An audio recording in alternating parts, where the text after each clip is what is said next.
respectueux du timing.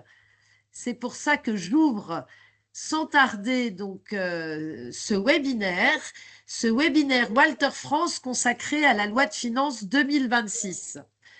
Cette loi était particulièrement attendue, le contexte économique et budgétaire, mais aussi les nombreux débats autour de la fiscalité des entreprises et des particuliers ont suscité beaucoup d'interrogations ces derniers temps.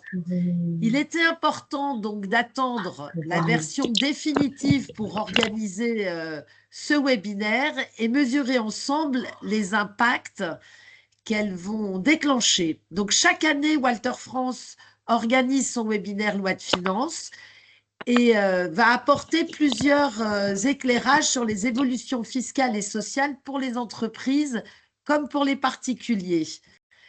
Les experts Walter France vont vous proposer une lecture claire et opérationnelle des principales mesures à retenir afin de vous permettre d'anticiper les effets et les points de vigilance. Donc, pour vous accompagner dans cette lecture, j'ai le plaisir d'accueillir 3 experts Walter France qui vont vous décrypter les dispositions les plus importantes. Avant de leur laisser la parole, je voulais quand même vous indiquer que les supports seront envoyés après la séance, que la séance est enregistrée et que vous pouvez mettre dans le chat toutes vos questions qu'ils auront le plaisir de traiter à la fin. Donc, c'est vrai que les sujets sont importants, sont nombreux. Donc, on va essayer de traiter dans le maximum de choses dans le temps imparti. Donc, merci Philippe, Bertrand et Frédéric de cette animation. Et sans plus tarder, Bertrand, je te laisse la parole. Je vous souhaite à toutes et tous une très belle séance. Merci Olivia, bonjour à toutes et à tous. Donc moi, il me revient comme chaque année en tant que président du groupe fiscal Walter France de faire des propos introductifs sur toujours les éléments de contexte qui ont guidé cette loi de finances 2026. Donc Olivia l'a rappelé, je pense que ça ne nous a pas échappé. Cette loi a été promulguée encore dans un contexte très bouleversé. Beaucoup de débats parlementaires sur le 4e trimestre, avec beaucoup de démagogie sur des mesures fiscales.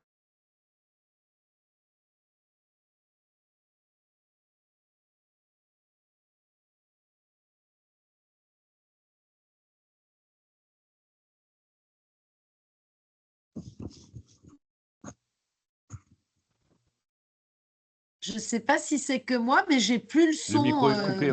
Oui, le micro est coupé. Ouais, le micro, Bertrand. Pardon, on m'a coupé mon micro. Donc simplement, je dis plus que j'ai été coupé, mais je faisais un petit point sur les dates d'application de cette loi de finances qui vont être primordiales ce matin. Donc passé par le 49.3 le 2 février, promulgué par le Conseil constitutionnel le 19 février et publié au journal officiel le 20 février. C'est très important parce que vous allez le voir, on s'est attaché à ça en support, on va avoir différentes dates d'application des textes.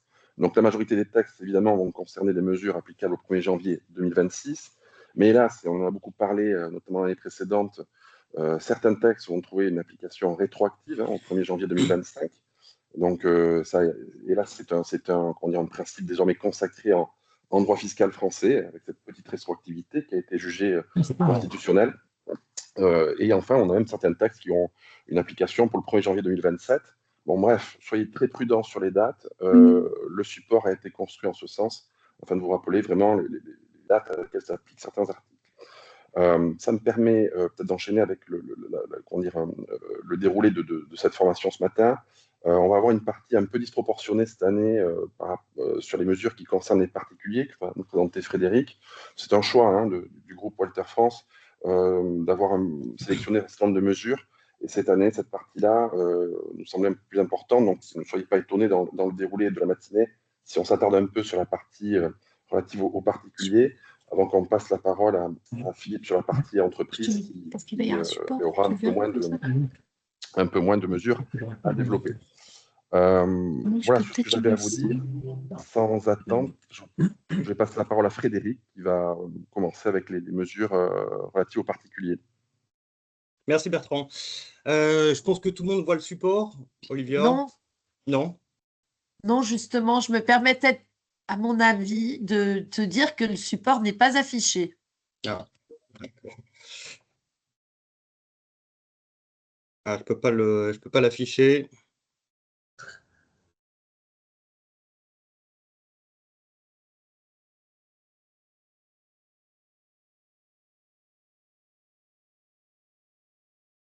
J'ai pas la main pour l'afficher, en fait.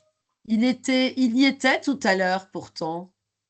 C'est la personne qui a fait l'invitation qui peut partager. Là, on est sur les accès restreints pour tout le monde, sauf pour l'organisateur. Attends, je vais essayer de partager. Moi, c'est débloqué de mon côté. Frédéric, réessaye peut-être.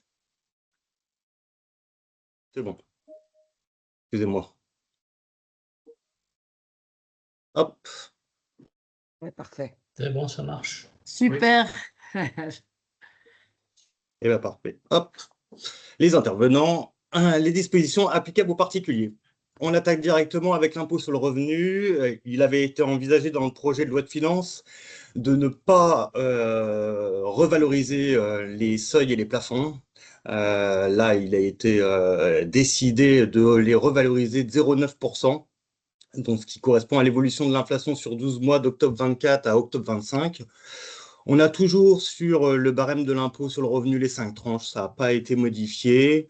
Et on a toujours la CEHR, qui est la contribution exceptionnelle sur les hauts revenus, qui est toujours une surtaxe sur les revenus élevés, qui s'applique pour les célibataires dès que le revenu fiscal de référence est supérieur à 250 000 euros ou pour les couples 500 000 euros. C'est une surtaxe qui a un taux applicable de 3 et 4% en fonction du revenu fiscal de référence et il s'ajoute à l'impôt sur le revenu. On a une nouvelle contribution qui s'applique pour les revenus 2025, qui est la contribution différentielle sur les hauts revenus, qui garantit une imposition minimum. On a des seuils qui sont identiques, comme pour la CEHR, en fait, 250 000 euros pour les célibataires et 500 000 euros pour les couples. L'objectif, c'est d'atteindre une imposition minimum de 20%. Quand on parle d'imposition minimum de 20%, on parle en particulier des personnes qui ont des revenus de plus-value de valeur mobilière, donc taxés à 12,8 et par exemple des dividendes. C'est pour ça qu'on essaie d'atteindre les 20% avec ce mécanisme particulier. Ça s'ajoute à l'impôt sur le revenu et il y a des dispositions particulières qu'on verra juste après. Tous les seuils ont été bien entendu revalorisés. On vous a mis quelques seuils et quelques plafonds, comme la demi-part ici, la déduction forfaitaire de 10% pour frais professionnels avec les plafonds, l'abattement de 10% sur les pensions. On l'a indiqué parce que cette mesure, le projet de loi de finances voulait supprimer cet abattement de 10% sur les pensions. Donc, il a été conservé. Et les pensions alimentaires versées à des enfants majeurs, c'est des éléments dont on sert de façon assez fréquente dans les déclarations d'impôt sur le revenu. C'est pour ça qu'on vous a mis ces éléments. En ce qui concerne le prélèvement à la source, les grilles de taux par défaut ont été mises à jour avec les 0,9.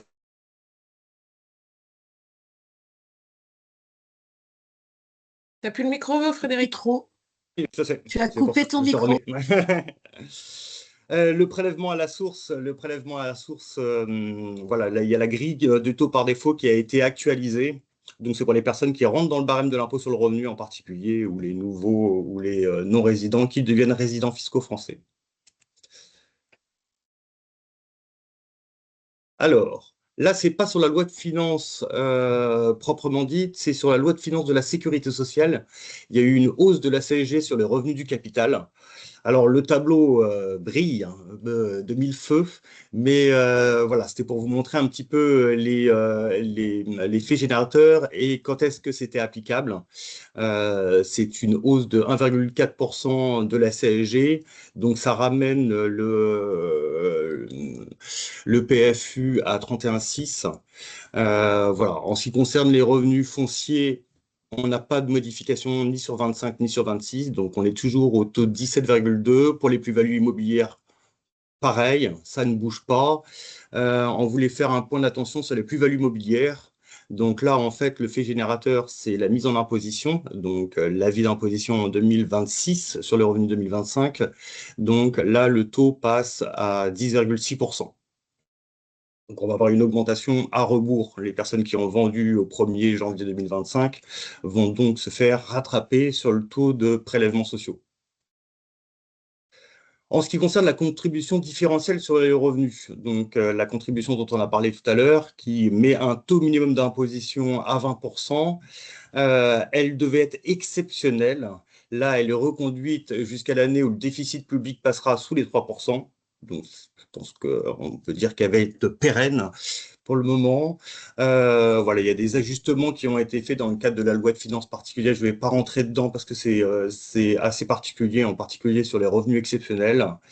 Il y a toujours le mécanisme de l'acompte qui s'applique entre le 1er décembre et le 15 décembre. Donc, un acompte de 95% qui doit être déclaré et sous peine de pénalité de 20% de ce montant. C'est des trucs vraiment pour les comptables, en fait. En ce qui concerne les réductions et les crédits d'impôt, il y a la réduction d'impôt sur les dons. Donc, c'est les dons faits au profit d'organismes sans but lucratif qui viennent en aide aux personnes en difficulté, qui ouvrent droit à une réduction d'impôt de 75% des montants. Il y a un doublement de la limite qui est portée de 1 000 € à 2 000 €. Mais attention, c'est juste pour les versements effectués à compter du 14 octobre 2025. En ce qui concerne les crédits d'impôt, service à la personne, il avait été envisagé dans le projet de loi de finances de raboter ce dispositif particulier qui permet de bénéficier d'un crédit d'impôt quand vous avez un service à la personne, donc dans les limites de 12 et jusqu'à 20 000 €, donc les crédits d'impôt divisés par 2. Là, ça a été aménagé et ça va plutôt dans le bon sens. Voilà, pour des services particuliers, ça reste éligible et ils ont pris un peu plus d'éléments. On a pris un exemple, par exemple, une personne qui fait appel au même prestataire pour le ménage à domicile, 1 500 €, et pour l'accompagnement en cours, 500 €. Les deux services ouvrent droit au crédit d'impôt car ils sont fournis par le même prestataire et les dépenses à l'extérieur restent inférieures à celles réalisées au domicile. L'objectif, c'est en fait de faire entrer des dépenses extérieures, donc pas à domicile, dans le crédit d'impôt. Et on a fait rentrer aussi le service de portage des repas, qui est aussi un service extérieur, mais à domicile. En ce qui concerne les impôts locaux, juste là, un point d'attention, la loi de finances pour 2026 modifie la taxe d'habitation sur les résidences secondaires pour certains hébergements touristiques. Les gîtes ruraux sont désormais exonérés automatiquement de cette taxe et les communes peuvent aussi décider d'exonérer les meublés de tourisme et les chambres d'hôtes par délibération. Là, ces mesures vont s'appliquer à partir de 2027. En ce qui concerne le plan d'épargne retraite, il y a eu 2 modifications principales. La première, c'est la fin de l'avantage fiscal pour les personnes qui font des versements à partir de leur 70e anniversaire. Donc, l'objectif, en fait, est d'investir dans un PER, plan épargne retraite, et ce qui permet de réduire l'impôt sur le revenu. Là, en fait, maintenant, on a une limite d'âge. Donc, on peut plus, les versements n'ouvrent plus droit à l'avantage fiscal et la sortie bénéficie d'une fiscalité allégée. Ensuite, la loi allonge de 3 à 5 ans la durée du report du plafond de déduction non utilisé. Donc là, il faut faire attention parce que on parle, c'est mise en application en 2026. Ça veut dire que si une personne n'utilise pas du tout son plafond de déduction en 2026, elle pourra l'utiliser jusqu'en 2031. On passe pas à rebours, en fait. C'est pour l'avenir, ce dispositif. Frédéric, si je peux me permettre, simplement sur ce point, sur le PER, il y avait déjà un texte qui prévoyait qu'on ne pouvait plus faire des versements qu'à partir de l'âge de 18 ans. Donc désormais, pour avoir des versements déductibles au titre de l'épargne retraite, c'est quand on est dans une tranche d'âge entre 18 et 70 ans. Un second point, peut-être qu'il faut bien préciser, c'est qu'on parle de tous les dispositifs d'épargne retraite, pas seulement le PER nouvelle mouture. Donc sont également concernés les lois Madeleine, les articles 83. Voilà, donc c'est un texte qui est beaucoup plus général que le simple PER. En ce qui concerne la location meublée professionnelle, juste un petit point, pour être loueur en meublé professionnel, il faut que les revenus, le chiffre d'affaires de la location meublée soit supérieur à 23 000 € et que les revenus de la location meublée soient supérieurs aux revenus professionnels.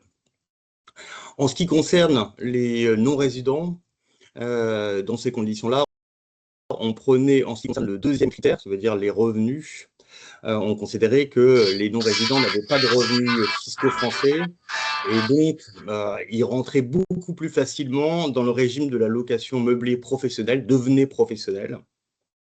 Et donc, ça leur permettait, par exemple, d'avoir une déduction, une imputation des déficits sur leurs autres revenus. Donc là, la loi de finances a mis fin à cela et prend en compte aussi les revenus de l'état de résidence du contribuable. Donc ça permet d'avoir en fait une égalité de traitement entre les résidents et les non-résidents. La mesure s'applique à compter de l'imposition des revenus 2026. Là, il y a un nouveau dispositif qui a été mis en place. On passe les du flow, etc. Là, c'est ce qu'on appelle le dispositif Jeanbrun, qui donc c'est un dispositif spécifique pour les investissements réalisés jusqu'au 31 décembre 2028. Il peut se faire par l'intermédiaire d'une SCI à l'impôt sur le revenu et il permet de déduire des revenus fonciers un amortissement pouvant atteindre 80% de la valeur du logement, le foncier étant évalué forfaitairement à 20%. Donc en fait, c'est une adaptation de la location meublée à la location nue, en fait. Donc avec un dispositif d'amortissement qui va s'appliquer. Cela concerne les logements situés en France, dans un immeuble collectif, acquis neuf en VFA. Le bien doit être loué nu. Il y a bien entendu une obligation de location sur une certaine durée, donc là, 9 ans, avec des plafonds de loyer et des ressources de locataires, s'il s'agit d'une location intermédiaire, sociale ou très sociale. Le taux d'amortissement varie selon la nature du bien et le niveau des loyers pratiqués. Donc, il s'échelonne entre 3 et 5,5%. Bien entendu, on est en régime réel.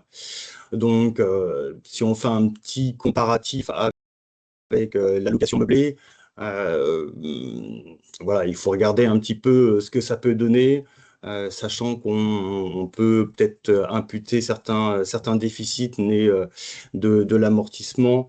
Donc, voilà, à voir entre la location meublée et la location nue. Après, l'avantage, c'est que c'est un dispositif location nue, donc qui est applicable sur toute la France. Là aussi, Frédéric, pour compléter sur ce dispositif-là, donc c'est un dispositif qui ressemble un peu à l'ancien dispositif Périsol, qui date maintenant.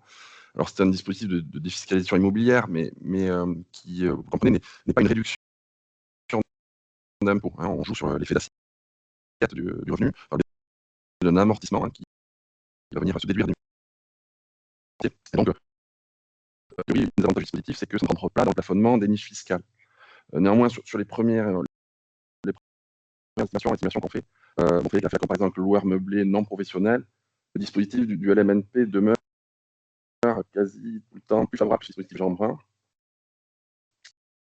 parce qu'on peut amortir par composants sur des durées un petit peu plus courtes. Et généralement, dans la location meublée, on a des loyers qui sont supérieurs aux loyers en nu, d'autant que ce dispositif, vous l'avez compris aussi, est soumis à des conditions de ressources des locataires et avec des loyers qui sont plafonnés. Donc voilà, il faudra bien analyser sur ces investissements-là s'il n'est pas mieux parfois de passer sur la location meublée et non professionnelle. Néanmoins, ce dispositif était très attendu par le monde de l'immobilier, donc il a le mérite d'exister et il va falloir maintenant faire les bonnes simulations. Oui, il y a juste une précision. Lors de la cession du bien, le prix d'acquisition retenu pour le calcul de la plus-value est diminué du montant des amortissements pratiqués. Alors, c'est aussi ce qui se passe actuellement dans le cadre de la location meublée.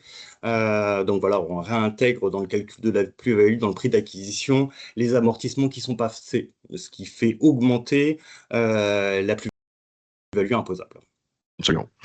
En ce qui concerne le déficit foncier, donc le déficit foncier, c'est celui qui naît en particulier des intérêts d'emprunt de toutes les charges si le résultat de la location est négatif.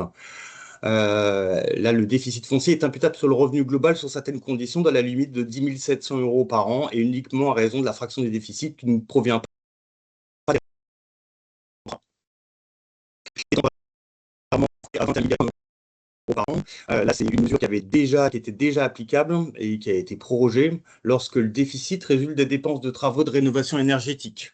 Donc, quand on permet de passer d'un logement d'une classe énergétique E, F ou G à une classe A, B, C ou D. Donc, il y a une prolongation. On a un engagement de louer en contrepartie le logement jusqu'au 31 décembre de la 3e année qui suit celle de l'imputation. Donc, on a certaines contraintes. Il faut toutefois regarder l'intérêt du dispositif qui peut rester limité parce que dans le cadre de l'utilisation de ces 21 400 de déficit imputés sur le revenu global, vous allez l'imputer assez souvent sur des traitements et salaires ou d'autres choses, et donc peut-être un taux d'imposition à 30%, alors que si vous mettez ce déficit en déficit foncier, vous pourrez l'imputer sur des futurs revenus fonciers, donc le taux sera plus important parce qu'il y aura le taux des prélèvements sociaux aussi, donc les 30 plus les 17,2% le cas échéant. Donc voilà, c'est un régime optionnel qui est à arbitrer donc en fonction des situations.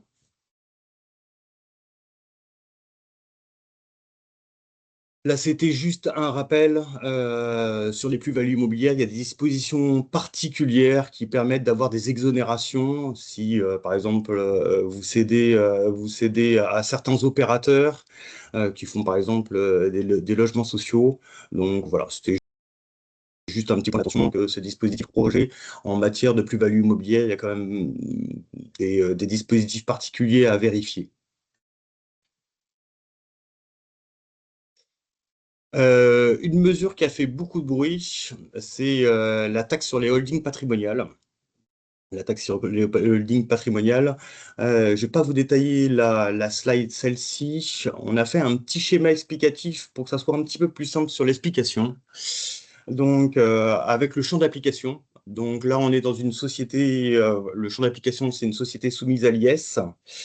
Il faut vérifier si l'actif est supérieur à 5 millions d'euros. Donc, quand on parle d'actif, c'est actif intégral, donc actif pro et non pro. Savoir si elle est contrôlée par plus de 50% par les personnes physiques, donc détenues directement ou indirectement, avec le cercle familial compris. Savoir si elle bénéficie de revenus passifs, si ces revenus passifs sont supérieurs à 50%. Quand on parle de revenus passifs, on parle en particulier de dividendes pour la grosse majorité des cas. Si la société satisfait à tous ces critères, dans ces conditions-là, elle va rentrer dans le dispositif de la holding patrimoniale. Ensuite, on va regarder si certains actifs vont être imposés. Ce sont les actifs somptuaires qui sont non professionnels. Les actifs somptuaires, on les a listés sur la partie droite. Donc, c'est les biens de chasse, les véhicules non professionnels, véhicules de tourisme, les yachts, les bateaux de plaisance, les aéronefs, bijoux, métaux précieux, chevaux de course ou de concours, vin et alcool, logement réservé aux dirigeants ou sa famille, où il n'y a pas, où il y a un loyer inférieur au loyer de marché, ou voilà, ou absence complète de loyer. Dans ces conditions-là, si on rentre dans ces actifs somptuaires qui sont qualifiés de non professionnels, dans ces conditions-là, il y a une taxe de 20% qui s'applique sur la valeur vénale des actifs imposables. Juste dans le champ d'application, pour les actifs affectés à une activité économique, dans ces conditions-là, ils ne rentrent pas dans le champ d'application de la taxe. Voilà, il y a les objets d'art et d'antiquité aussi. Ce qu'on peut voir, c'est que quand même, c'est une application extrêmement restreinte, je pense. Voilà, on vise que certains actifs, les actifs somptuaires, qualifiés de somptuaires et qualifiés de non professionnels. Donc, ça réduit quand même le champ d'application de la taxe.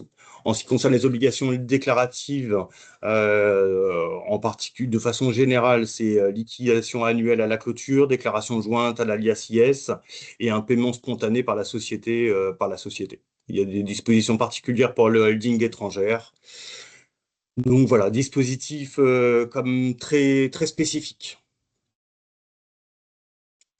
En ce qui concerne le pacte du trail, on a fait aussi une slide sous forme de schéma Donc, le dispositif d'E-Trade est un dispositif très particulier et très important.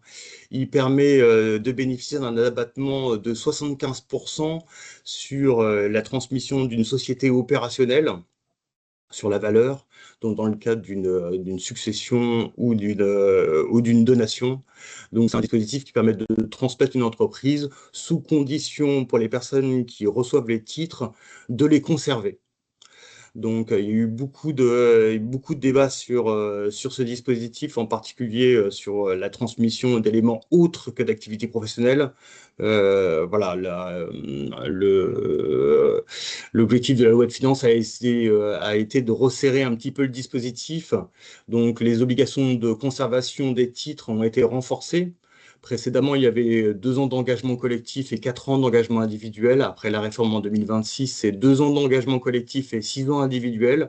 Donc, au global, on passe de 6 à 8 ans de durée de conservation des titres. Par ailleurs, il y a certains actifs particuliers qui sont encadrés. Ce sont les biens somptuaires qu'on a vu un petit peu au-dessus sur la taxe holding.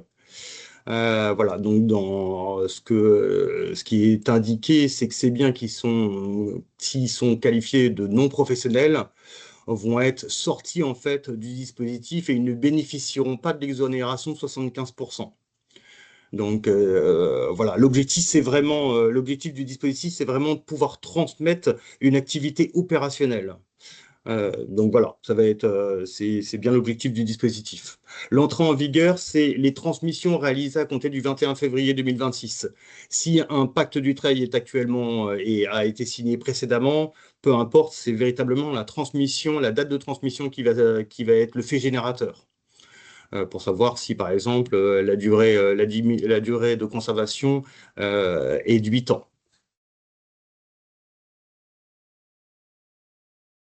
On a aussi une grosse réforme sur le régime d'imposition des management packages. On a fait aussi un petit schéma. Donc, il y a eu une grosse réforme l'année dernière en particulier, suite à la dernière loi de finances de 2025. Le régime d'imposition des management packages, les management packages, c'est par exemple des bons de souscription d'actions, des obligations convertibles en actions, qui permettent en fait d'intéresser les managers et les salariés d'une société.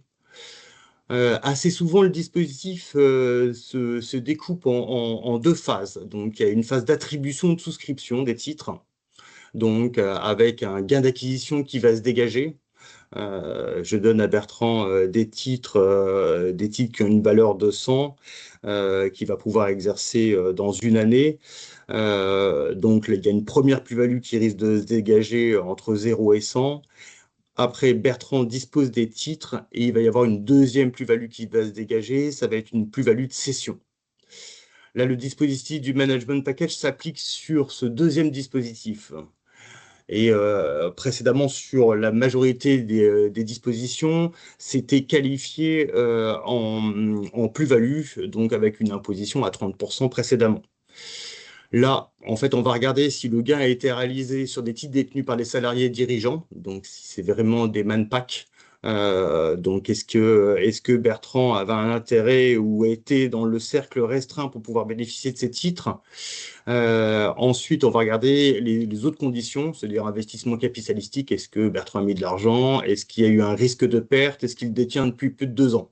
En fait, ça va permettre de qualifier la plus-value pour savoir si c'est une plus-value si c'est du traitement et salaire ou si c'est vraiment de la plus-value de valeur mobilière. Par la suite, si on rentre dans le dispositif, il y a un calcul de multiple de performance qui va déterminer en fait si une partie du gain appartient au régime des plus-values, donc imposé à 31 et quelques pourcents actuellement, ou si la fraction est imposable en traitement et salaire. Donc là, avec une imposition qui est beaucoup plus forte parce qu'elle pourrait se monter à 45, 49, 59%. Donc on a vraiment un gros gap. En ce qui concerne la loi de finances pour 2026, donc elle pérennise le régime. Elle pérenise le régime et fait des aménagements particuliers, en particulier en créant un report d'imposition. parce que, en fait, vu que les titres sont mixtes, traitement et salaire et plus-value, ça peut poser des problèmes de déclenchement de plus-value. Donc, il y a eu des dispositions particulières qui ont été mises en place. Il y a aussi une réforme sur le régime des donations. Le gain est désormais imposé chez le donateur l'année de la donation, ce qui n'était pas le cas précédemment. Précédemment, on poursuivait jusqu'à la cession du donataire. L'exclusion du PEA est bien entendu confirmée pour les titres relevant du régime des management packages. Voilà, c'est une grosse réforme qui a été mise en place l'année dernière. En ce qui concerne les bons de souscription de part de créateurs d'entreprise, donc aussi des dispositifs pour fidéliser les salariés. Donc là, il y a une modification. Donc ces dispositifs particuliers s'appliquent pour les sociétés émettrices qui doivent être soumises à l'IS et avoir moins de 15 ans, exercer une activité opérationnelle et être non cotées. Depuis 2026, le dispositif est assoupli. Le seuil minimal de détention du capital par des personnes physiques est abaissé de 25 à 15%. Donc, c'est la mesure principale de la loi de finances pour 2026. Là, c'était une mesure un petit peu attendue précédemment. Là, on parle, par exemple, sur une même année, si on perçoit des dividendes et des plus-values. On peut avoir une imposition dividende qui soit plus favorable avec le PFU à 30% et une imposition pour une plus-value de cession qui soit plus intéressante avec le barème. Précédemment, on ne pouvait pas opter pour l'un ou pour l'autre. Donc l'imposition était globale, ce qui est toujours le cas. Mais si on faisait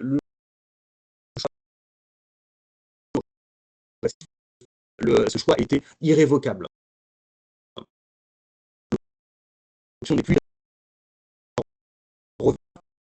C'est entre guillemets de l'un à l'autre pour pouvoir imposer dans le régime le plus favorable.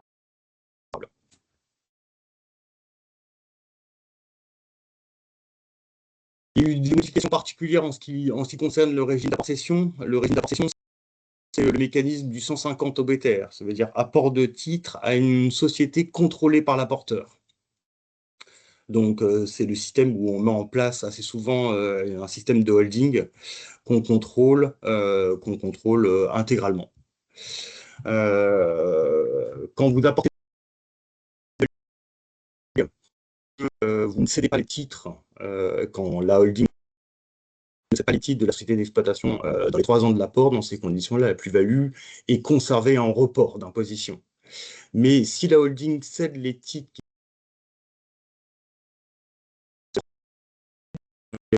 de réinvestissement du prix de cession dans une activité économique.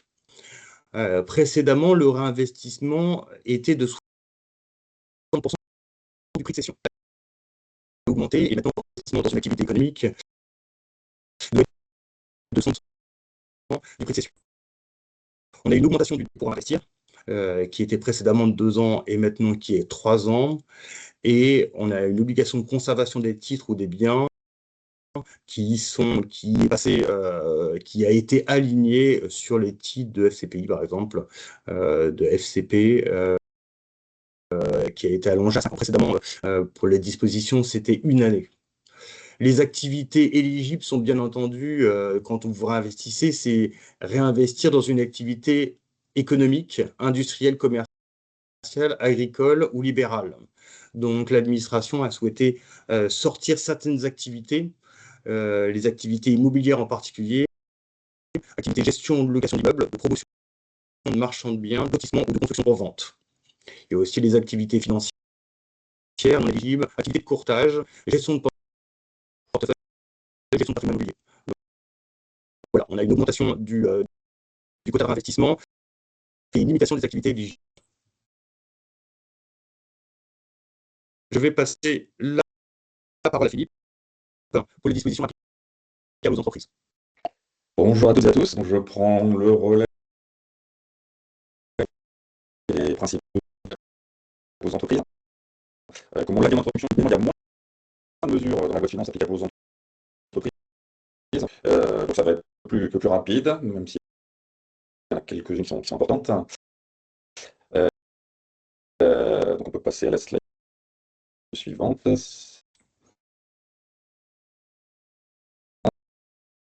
Donc le premier point, c'est ce qui concerne la contribution exceptionnelle sur les bénéfices des grandes entreprises. Alors elle avait été mise en place avec la loi de finances 2025, et donc ça s'appliquait pour la première fois aux exercices clos au 31 décembre 2025. La loi de finances, en fait, ce qu'elle a décidé, c'est de prolonger le dispositif d'un exercice supplémentaire. Alors comme je vous le rappelle, la première année, en fait, et les groupes, le chiffre d'affaires dépasse 1 milliard d'euros. L'idée pour 2020, c'est que le seuil déclenchera un exercice. Donc on aura un peu moins d'entreprises ou de groupes concernés, mais en sachant que la taxation sera au même niveau, puisque le premier palier, en fait, on arrive à un taux effectif d'impôt à un peu plus de 30%, ou les 25%, je vous rappelle, pour le taux normal. Et le deuxième palier, quand on dépasse 3 milliards, on arrive à un taux d'imposition qui est plus de 35%. Donc en fait, pour dispositif budgétaire, comme vous le savez, qui est assez tendu. Alors, dispositif suivant pour les entreprises. Donc c'est ce que, alors, on a indiqué, donc c'est le régime des plus-values long terme, cessation de type de participation. C'est ce que qu'on entend souvent comme la dénomination de la niche copée. En fait, c'est le fait que les plus-values sur cession de type de participation, en fait, ne sont taxées que sur 12% en fait, de leur montant. Alors, en fait, donc c'est cette mesure est réservée au type de participation. Comme vous le savez peut-être, la définition de participation, elle existe à plusieurs niveaux, au niveau comptable, mais en fait, ça existe aussi à une définition fiscale qui est un petit peu différente. Et comme il y avait des risques, effectivement, en termes fiscaux, que l'inscription des titres concernés ne soit pas bien faite, la loi de finances est venue un petit peu sécuriser en fait, cet aspect, c'est-à-dire que les titres qui ne respectent que la définition fiscale des titres de participation, maintenant, en l'inscrivant dans un compte spécifique au niveau comptable, donc ce compte qui maintenant qu'on peut appeler titre relevant du régime des plus-values à long terme, maintenant ça va valoir en fait option pour ce régime spécifique de taxation réduite des plus-values, et ça va sécuriser le fait que l'administration ne pourra pas remettre en cause l'application de cette taxation réduite. Voilà, donc un aspect pratique important quand même. Point suivant, alors là, ça concerne les entreprises individuelles. Donc, comme vous le savez, donc, il y avait déjà, l'administration acceptait déjà que l'option à l'IS d'entreprise individuelle n'entraînait pas une imposition des plus-values. Donc ça, c'est une disposition qui existait déjà, alors que la loi de finances est venue un petit peu sécuriser parce que ce n'était pas vraiment inscrit dans la loi dans les textes fiscaux. La nouveauté, surtout pour la loi de finances 2026, c'est que maintenant, il y a même un dispositif qui permet un apport d'une entreprise individuelle à l'IS dans une société soumise à l'IS. Et parce que la loi de finances 2026, il n'y a pas de dispositif d'exonération d'imposition. La loi de finances 2026 est venue créer cette exonération un peu comme quand on fait un apport en société classique d'une entreprise, d'une société vers une autre société, en fait. Donc là, on a ce nouveau dispositif d'exonération en cas d'apport, qui est effectivement favorable pour ces entreprises individuelles.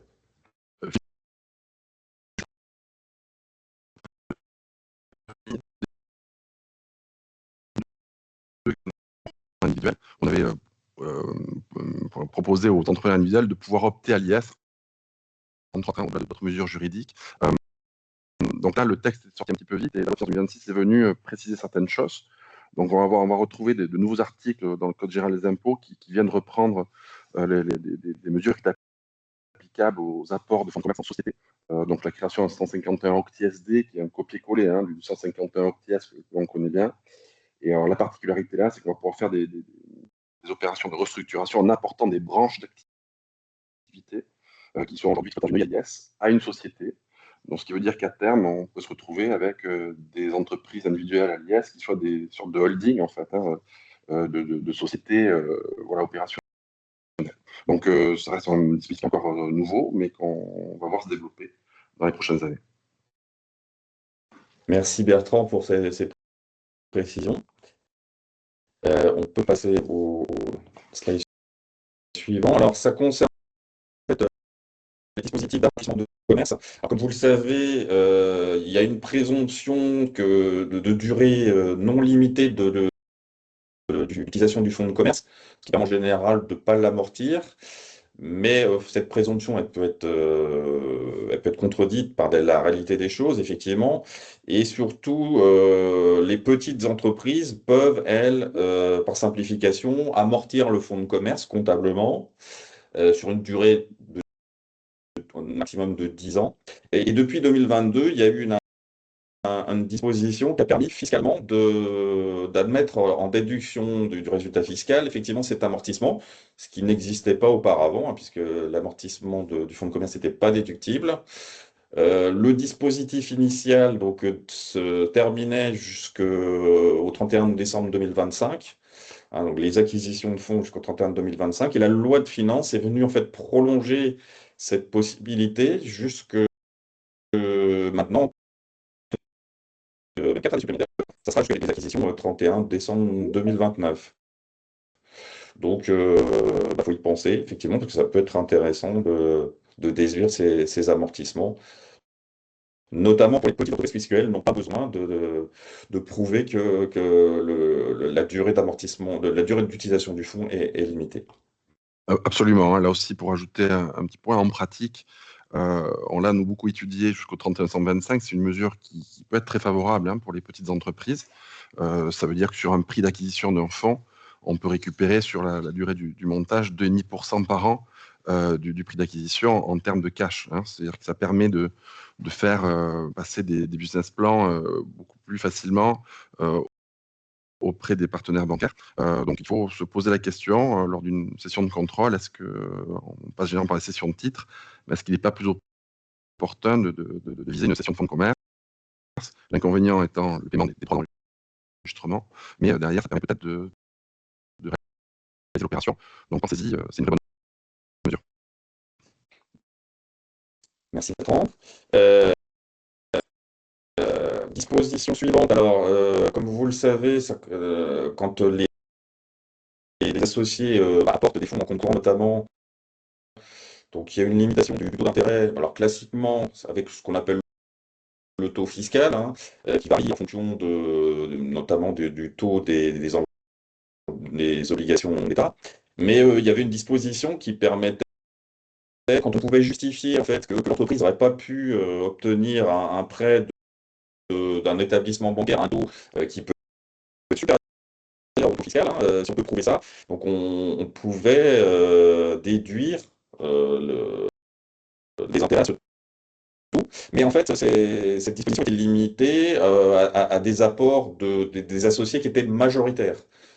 Et la loi de finances est venue en fait faciliter en fait cette déductibilité des intérêts, puisque maintenant même l'apport d'associés minoritaires, on pourra effectivement dépasser le taux d'intérêt fiscal, et tout en justifiant bien sûr que l'entreprise n'aurait pas pu emprunter à un taux supérieur, déduire toujours ce taux. Voilà, donc facilitation effectivement en termes de financement. Donc, disposition suivante. Donc ça concerne les acquisitions d'œuvres d'art. Donc, il y avait une disposition là, qui prenait fin au 31 décembre 2025, puisqu'effectivement, on pouvait déduire sur 5 ans le prix d'acquisition de l'œuvre. Et donc, ce dispositif a été prorogé donc 3 ans supplémentaires, hein, puisque la mesure prendra fin maintenant jusqu'au 31 décembre 2028. Donc, pensez-y si vous êtes concerné. Alors, disposition suivante, alors qui a beaucoup fait parler d'elle en 2025, puisque, comme je vous le rappelle, il y avait eu un projet, enfin, c'est même plus qu'un projet, puisque la loi de finances 2025, donc, avait prévu de réduire et d'harmoniser le fameux seuil de franchise en base de la TVA et de le ramener pour tout le monde à 25 000 euros. Ça avait beaucoup, beaucoup fait parler, et à tel point que le gouvernement avait été obligé de mettre en pause cette disposition, puisqu'il y avait eu beaucoup de controverses. Ça avait été repoussé, je crois, d'abord au 1er juillet, et puis finalement, vu tous les problèmes que ça faisait, donc ça n'a finalement jamais été appliqué. Et donc la loi de finances 2026 est venue finalement remettre les choses comme elles étaient avant. Donc en fait, le rabaissement de ce plafond a été définitivement, provisoirement abandonné, on va dire. Et donc on est revenu sur les anciens seuils et des seuils différenciés, c'est-à-dire que pour l'année civile en cours, donc on a un plafond de 85 000 euros. Donc quand on est on va dire classiquement dans les ventes de biens, et puis quand on est dans les services, alors autres que les ventes à consommer sur place et les prestations d'hébergement, on a toujours un seuil un peu plus bas, mais toujours supérieur quand même au seuil de 25 000 euros, puisque c'est 37 500. Donc retour en arrière, et effectivement, on verra ce qu'il y a pour l'avenir, mais pour l'instant, la mesure précédente, a priori, ne reviendra pas. Voilà pour cet aspect en termes de TVA. Alors, autre aspect important, c'est ce qui concerne la taxation des véhicules. Alors, comme vous le savez, depuis de nombreuses années, on a vu provisoirement évoluer les taxes qui ont de plus en plus taxé les véhicules thermiques notamment. Donc là, on continue toujours dans cette lancée, puisque à terme, ça va devenir presque confiscatoire avec des véhicules thermiques. Alors, la loi de finances 2026, donc elle est venue continuer un petit peu cette taxation. Alors, tout ce qui concerne en fait, donc je vous le rappelle, alors la taxe sur les véhicules qu'on appelait anciennement la taxe sur les véhicules de tourisme, ça s'appelle maintenant la taxe sur l'affectation des véhicules des entreprises. Donc, il y a deux composantes. Donc, il y a ce qu'on appelle la taxe sur les émissions de CO2. Hein, c'est un barème progressif en fonction des émissions de CO2. Alors, il y a déjà une hausse qui était prévue pour 2026-2027. Donc là, ils ont pas durci, mais bon, la hausse est quand même confirmée. Donc, avec le même véhicule, de toute façon, vous allez payer plus de taxes en 26 et 27 qu'en 25. Et par contre, ils ont révisé la hausse, la deuxième composante de l'ex-TVS, c'est ce qu'on appelle la taxe sur les émissions de polluants atmosphériques. Hein, c'est celle notamment, alors on a un premier palier à 100 euros, mais ça ne concerne que les véhicules essence qui sont en normes Euro 5 et 6 de mémoire. Et si vous avez, alors soit véhicules essence qui respectent pas ces normes, mais surtout si vous avez des véhicules diesel, quelles que soient les normes, donc en 2025, c'était 500 euros. Il faut savoir qu'en 2026, ça va passer à 650 euros et en 2027, ça va passer à 800. Donc, si vous avez beaucoup de véhicules diesel, va falloir penser à évoluer parce que ça va vraiment devenir très, très lourd. Et puis, autre point, c'est ce que alors moi j'appelais la taxe sur les flottes de véhicules, qui a été mise en place l'année dernière avec la loi de finances 2025. Bon, qui a connu sa mise en place, ça a été un peu bizarre parce que l'administration n'était pas prête, mais enfin bon. Et donc là, il y a une révision un peu de cette taxe. Alors, ça ne concerne que les entreprises qui ont plus de 100 véhicules. C'est hyper technique. Donc, si vous n'êtes pas concerné, inutile d'essayer de comprendre parce que c'est vraiment trop technique. Par contre, si vous avez plus de 100 véhicules, alors c'est plus de 100 véhicules par entreprise. Il n'y a pas de notion de groupe, c'est par entité. Voilà. Donc, mais on peut effectivement, notamment si vous avez beaucoup de véhicules thermiques, parce que cette taxe va augmenter également. Alors, autre point, ça concerne la CVAE. Alors, il y a eu beaucoup de rebondissements au niveau de la CVAE ces dernières années, comme vous le savez, avec une baisse qui avait été envisagée, mais qui a été remise en cause. Bon, alors, la loi de finances 2026, finalement, elle n'a pas changé ce qui était prévu la dernière fois. on va dire, parce que il y a beaucoup de choses qui ont changé. Donc en fait, alors, comme vous le savez, au titre de 2025, finalement, on va quand même payer 0,28 puisqu'il y a une contribution supplémentaire temporaire. Bon, qui venait, on était à 0,19, puis avec la contribution, finalement, on a 0,28. Bon, cette contribution temporaire en 2026 n'existera pas, mais le taux de la CVAE, lui, il revient à 0,28. Donc finalement, on aura un coût équivalent en 2026 qu'en 2025, à 0,28. Et pour l'instant, ce qui est prévu, c'est qu'en 2027, ça sera aussi 0,28. Donc, pour l'instant, dans les 2 années à venir, pas de changement en termes de CVAE, en sachant que par contre, le taux du plafonnement, lui, va évoluer à la hausse. Donc, ceux qui sont concernés par du plafonnement paieront un petit peu plus quand même, puisque le taux de plafonnement, lui, évolue quand même. Voilà pour la CVAE. Alors, autre mesure, alors qui n'est pas directement de la fiscalité, mais qui est liée quand même, puisque c'est ce qui concerne la facturation électronique.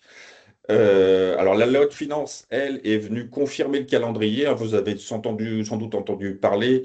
Il y en a qui espéraient que le calendrier se décalait, mais non, non, il n'y a pas de décalage. Donc, pour les plus grandes entreprises en émission, donc ça sera bien à partir de septembre qu'il faudra émettre. Et puis, un an après pour les moins grosses. Surtout, la loi de finances est venue durcir en fait les pénalités quand on ne respecte pas les obligations. Donc, on vous a mis à droite un tableau avec les différentes pénalités, donc notamment pour une entreprise concernée par en émission et qui ne respecte pas, ça sera 50 € par facture qui n'est pas bien émise, avec un plafond de 15 000 € annuel. Pour les plateformes également, hein, avec un plafond qui est différent. Et puis, bon, il y a des différentes autres amendes quand on ne recourt pas à une plateforme, quand on n'émet pas les données.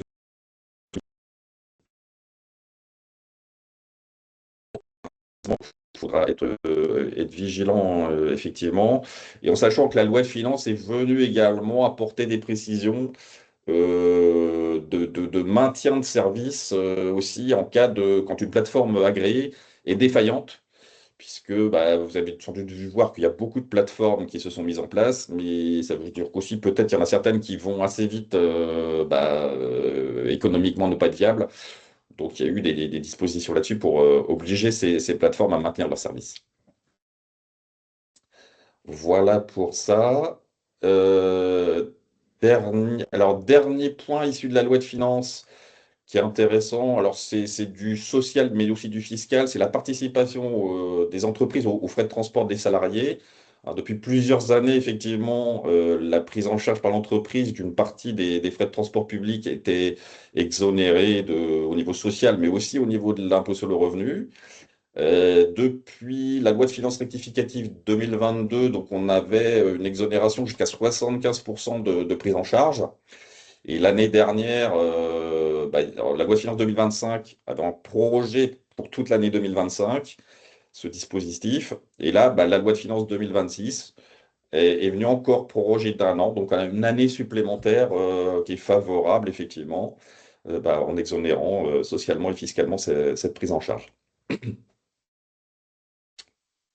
Alors, dernier point que je voulais vous parler, alors qui est complètement en dehors de la loi de finances, mais c'est sans doute un point que vous avez beaucoup discuté, pour lequel vous avez beaucoup discuté. Donc, en fait, c'est un rescrit qui a été paru en avril et qui concerne la TVA sur les véhicules de tourisme, puisqu'effectivement, il y a eu en fait, Oui, c'est ça. Non, non, mais c'est l'administration sûr que... a publié par surprise en fait un rescrit qui n'était pas du tout attendu, qui laissait entendre qu'on allait pouvoir, dans certaines conditions, Ah récupérer la oui. TVA sur les Et puis véhicules de après, les nouveaux tourisme. dossiers, du coup, il y a la Alors, création c'était du pas du dossier tout nouvelle. prévu Mm. Ah oui. c'était pas du tout attendu. En fait, c'est issu d'un contentieux au niveau européen. Et en fait, beaucoup d'entreprises ont des véhicules de tourisme en France et pouvaient penser que elles allaient pouvoir bénéficier de ces dispositions. Sauf que effectivement, il y a des conditions quand même. Alors, il y a des conditions déjà que le rescrit apportait, mais qui manquent de précision. C'est pour ça qu'en fait, le ministre des Finances à l'époque était interrogé pour apporter des précisions. Mais le problème, c'est que, comme vous le savez, le contexte économique et politique fait que il y avait d'autres enjeux, d'autres priorités, en fait, pour apporter des précisions. Donc, en fait, jusqu'à maintenant, le ministre n'a pas apporté de réponse aux questions qui ont été posées. Et donc, on va le voir sur la diapo suivante. Voilà. Donc, en fait, bon, alors, la diapo avance, s'il vous plaît. Ce qu'on peut entrevoir quand même, c'est qu'effectivement, dans certaines conditions, il sera possible de récupérer la TVA, mais effectivement, il faudra que, en fait, on demande aux salariés et qu'on lui facture une prestation qui corresponde à l'usage privé du véhicule. Donc, en fait, ça ne sera pas possible si on lui met uniquement un avantage ou alors si on lui fait une retenue sur salaire qui ne correspond pas à l'usage privé du véhicule. Donc, déjà, premier point. Bon, après, effectivement, la TVA devrait pouvoir être récupérable sans application d'un prorata. Donc, ça veut dire qu'on pourra récupérer la TVA sur 100% du véhicule. Et en fait, que, effectivement, les autres frais liés au véhicule seraient, on pourrait récupérer également la TVA, par exemple, les frais d'entretien. Mais le point central, en fait, c'est quand même effectivement qu'il faudra facturer aux salariés une prestation qui corresponde à un usage privé. Et la problématique aujourd'hui, notamment, c'est qu'on ne sait pas comment l'administration fiscale va déterminer effectivement le montant qu'elle va accepter en termes d'usage privé. Et c'est surtout ça, en fait, qui pose une difficulté. Et donc, c'est qu'aujourd'hui, donc, ce qu'on conseille, effectivement, et c'est surtout ce qu'il faut faire, c'est attendre, il faut attendre, en fait, la précision de l'administration fiscale, puisque tant qu'on ne sait pas, le risque, c'est qu'il y ait une remise en cause. Et alors, si vous voulez afficher la diapo suivante, effectivement.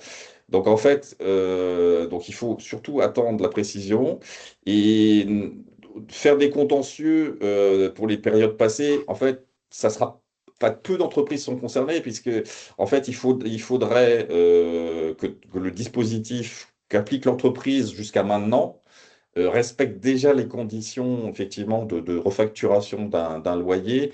Et aujourd'hui, enfin, à ma connaissance, l'immense majorité des entreprises, en fait, fait plutôt l'application d'un avantage en nature. Et donc, on ne pourra pas revenir sur ce qui a été fait précédemment. Hein. Donc, on ne pourra pas demander à l'administration de revenir sur ce qui a été fait. Donc, ce qu'il faut retenir, c'est que s'il y a des choses qui sont possibles, ça sera uniquement pour l'avenir.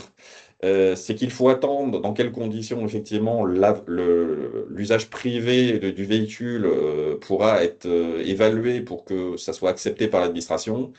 Et puis après, il faudra mettre en place, effectivement, ce changement et notamment sans doute faire des avenants au contrat de travail pour prévoir qu'il y a un loyer facturé aux salariés qui répondent aux conditions posées. Donc, attendez avant de faire quoi que ce soit, parce qu'autrement, vous allez prendre des risques et risquer des contrôles et la remise en cause de ce que vous avez fait. Voilà pour ce point, mais je crois qu'il était important de revenir dessus.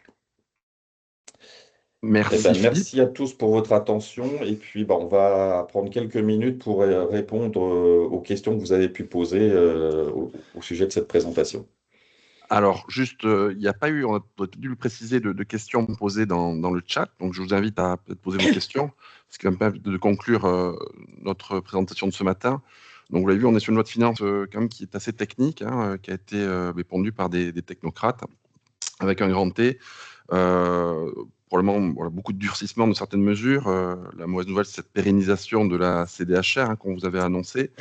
Donc, elle sera pérennisée jusqu'à ce qu'on retrouve un déficit inférieur à 3% de BNP, ce qui n'est pas proche du déficit aujourd'hui. J'ai bien peur qu'on doit s'habituer à vivre avec ça pour longtemps. Néanmoins, malgré tout, c'est un peu d'optimisme. Je vais échapper au pire. Une nouvelle fois pour 2025. N'oubliez pas qu'il a été évoqué la taxe Zuckman, qui est une taxe sur loin de bourse. On le retour d'un ISF global, ça aussi, ça n'a pas eu lieu. On a vécu donc une hausse effectivement qui reste. Alors que les hausses de taux proposées étaient plus importantes, voire même ça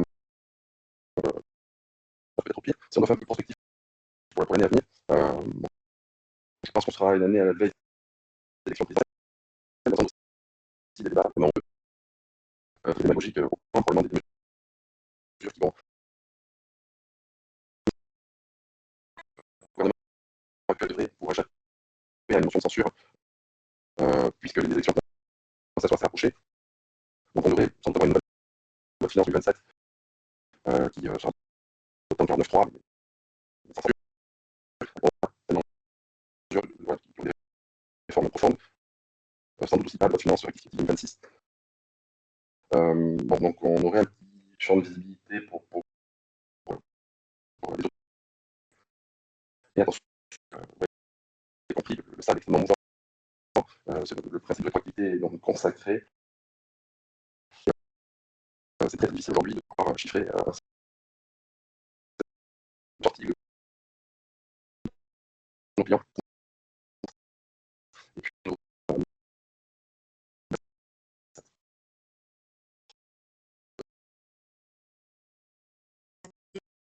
Si tu peux revenir dessus. Pardon.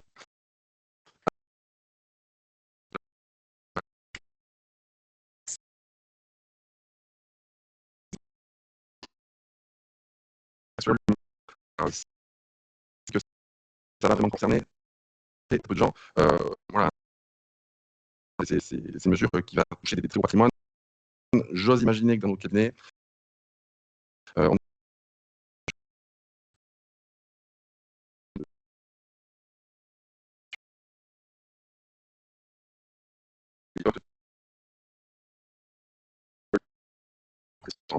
bon, déjà, de se retrouver dans cette situation-là, il faudrait peut-être se demander pourquoi. Bon, si le texte est sorti, c'est qu'on doit pour les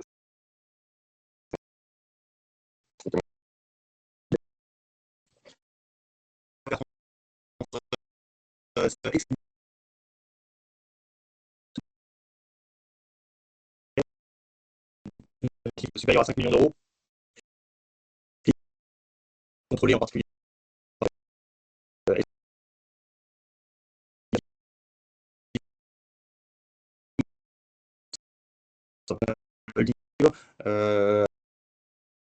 et après, il faut que cette holding passive ait des actifs somptuaires non professionnels. Bon, après, ça va être l'ensemble des bateaux de plaisance, etc. Je suis d'accord que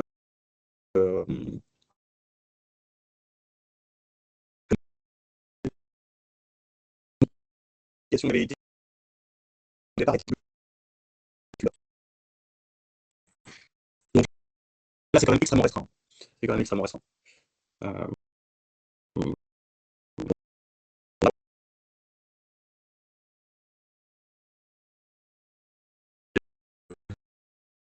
malgré tout, s'il a soumis à la taxe sur le holding, je ne saurais pas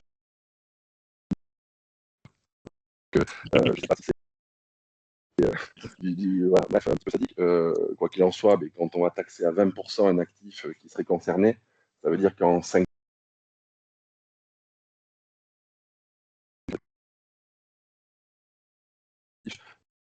il faut éviter là, le holding avec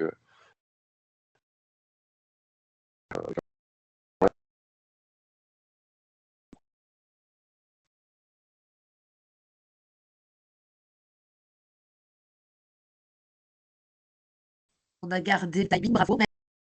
Merci aux trois, cette belle présentation. Et merci à tout notre public. On vous souhaite une belle journée. Et puis, on vous fera passer les prochaines versions des webinaires Walter. Merci. Au revoir. Merci Olivia. À bientôt. Merci à tous. Une bonne journée à tous.